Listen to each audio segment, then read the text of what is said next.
बिस्मिल्लाहिर्रहमानिर्रहीम अस्सलाम वालेकुम फ्रेंड्स, मैं हूं अबू बकर। आप देख रहे हैं आरहम कलेक्शन। तो जी फ्रेंड्स, आरहम कलेक्शन की ज़बरदस्त और यूनिक सी सीरियल का एक और ज़बरदस्त और यूनिक सा डिज़ाइन लिए आपकी खिदमत में हाजिर हूं। आज का हमारा सेशन भी बहुत यूनिक सेशन है, बहुत इजी टेक्निक्स पर मबनी सेशन है। इंशाल्लाह अगर आज का सेशन भी किसी पॉइंट पे आप स्किप नहीं करेंगे तो आपको ये डिज़ाइन बनाने में किसी किस्म की इंशाल्लाह मुश्किल पेश नहीं आएगी।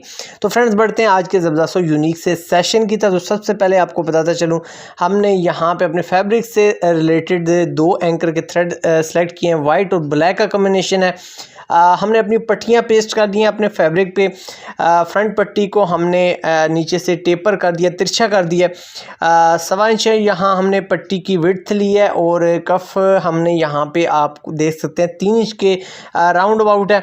और इसी तरीके से हमारा जो बैन है वो भी तकरीबन 1.25 इंच से माइनर सा कम है। आप अपनी मर्ज़ी के मुताबिक, अपनी रिक्वायरमेंट के मुताबिक, अपनी पसंद के मुताबिक यहाँ पे मेजरमेंट्स विड्थ वाइज ले सकते हैं।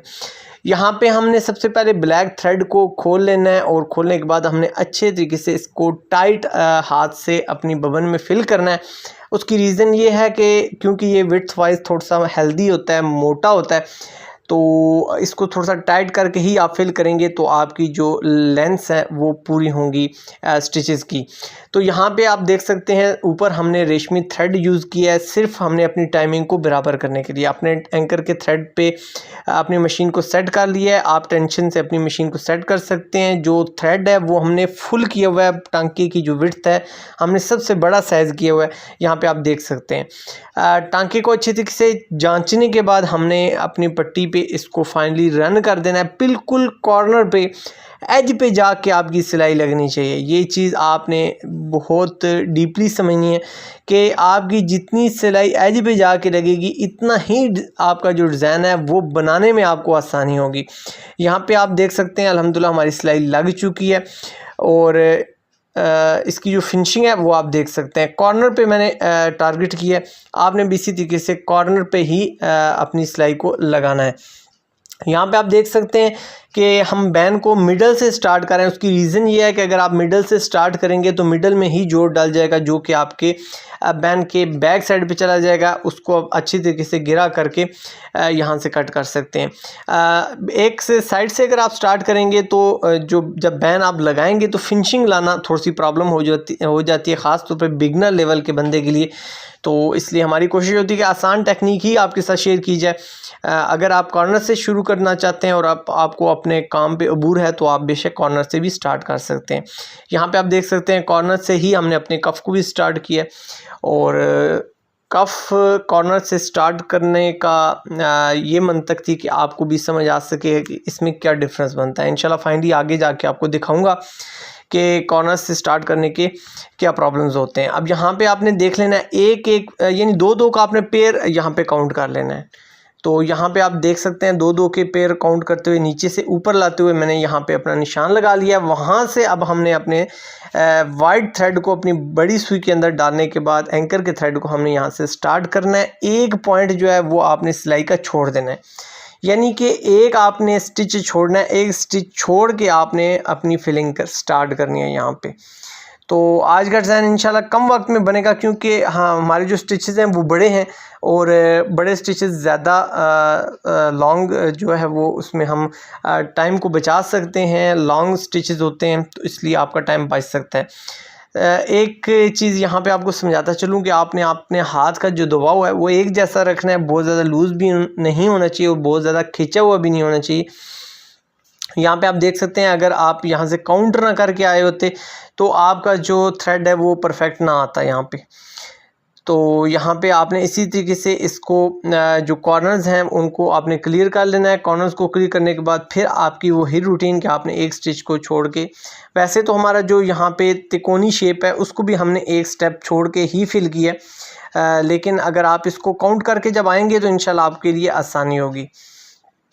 इसी तरीके से हमने अपनी जितनी भी फिलिंग है वो कर लेनी है। हाथों की जो आपने टेंशन है उसको एक जैसा रखना है। यहाँ से आप देख सकते हैं एक साइड से हमारी फिलिंग कंप्लीट हो गई तो उसको हमने दूसरी साइड पे मूव कर लिया। अब हमने अपनी पट्टी को अपनी तरफ कर लिया है। इससे ये होगा कि आपको ये फिलिंग करते हुए आसानी होगी। जहाँ से हमने अपने स्टिच उठाया है वहाँ ही से आप देख सकते हैं कि मैं अच्छे तरीके से यहाँ से मूव कर रहा हूँ और मैंने अपने जो एंकर का थ्रेड है इसका दबाव मैंने एक जैसा रखा हुआ है। अगर ज़्यादा खिंचाव आपका होगा तो आपकी जो पट्टी है वो उसके अंदर खिंचाव आ जाएगा, तो आपकी पट्टी मुश्किल हो जाएगी कंट्रोल में। इसलिए आपने अपने हाथों पे यहाँ पे थोड़ा सा कंट्रोल रखना है। बहुत ज़्यादा लूज़ भी आपका थ्रेड नहीं होना चाहिए और बहुत ज़्यादा आपका थ्रेड टाइट भी नहीं होना चाहिए। आप देख सकते हैं हमारी क्रॉस स्टिच की ज़बरदस्त और यूनिक सी एक चेन बन चुकी है और इसकी जो फिनिशिंग है वो आपके सामने आ चुकी है। जब हम इस पर फाइनली प्रेस अप्लाई करेंगे तो हमारी क्या बहार बनेगी इंशाल्लाह आगे जाके आप देखेंगे। तो यहाँ पे आप देख सकते हैं कि एक जैसी ही टेंशन को हमने अपने हाथों में एडजस्ट करते हुए अपनी फिलिंग जो है वो कंप्लीट कर ली है। क्रॉस आपने इसी तरीके से अपनी जो हमारा तिकोनी शेप है वहाँ पे भी आपने लगाने हैं ताकि हमारी फिनिशिंग के साथ हमारे क्रॉस आ सकें। तो इसी चेन को हमने कंप्लीट करते हुए क्रॉस की चेन को हमने अपनी पट्टी को कंप्लीट कर लेना है और कंप्लीट होने के बाद हमारी पट्टी की जो लुक है वो इस तरह इस शेप में आ जाएगी। अल्हम्दुलिल्लाह बहुत यूनिक सी एक लुक है। आप अपनी ड्रेसिंग को यूनिक कर सकते हैं इस किस्म के ज़बरदस्त और यूनिक से डिज़ाइन से, एंटीक से डिज़ाइन से।